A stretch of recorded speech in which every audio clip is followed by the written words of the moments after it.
Now that is true. Oh, hello there. One of the greatest snack foods has a very storied history, filled with wonder, graphic violence, intrigue.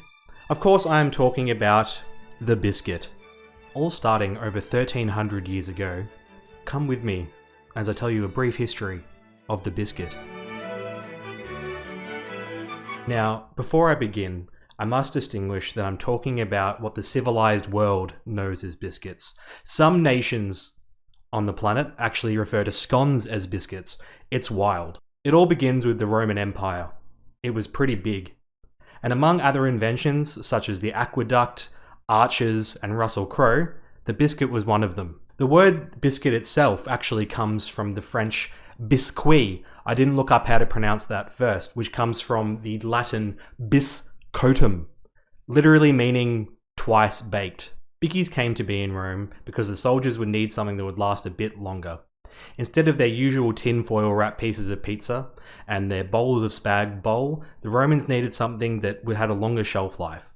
Although they may not have been happy about it because sugar hadn't really reached Rome just yet. A few hundred years later, the British and other Europeans also managed to get their hands on biscuits.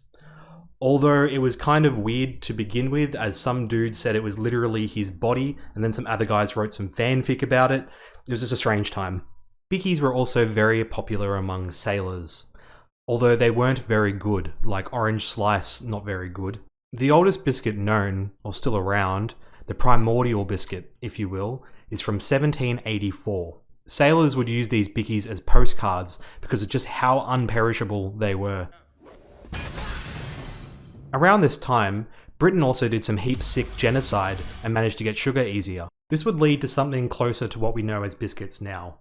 Monks would start baking ginger nut biscuits, Scots would start making the ancient shortbreads. Cultures from all around Europe started DMing each other with bicky ideas. The French were sending tasteful yet seductive macaron pics, while the British, as usual, were returning fire with unsolicited Savoy pics. Then came the 1800s, with scholars like myself, what we call the Biscuit Boom.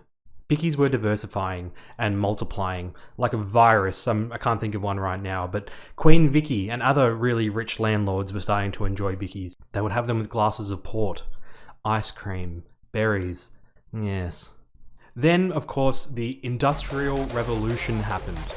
There we would see the origin story of Big Bicky. Companies all around Europe and the world jumped on the idea of mass-produced biscotum.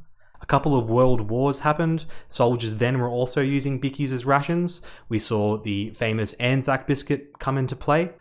Eventually, a Scot named Billy Arnott would open a bakery in Morphett, New South Wales. It's just up by Tenenbit and Chisholm, you know? An empire was born.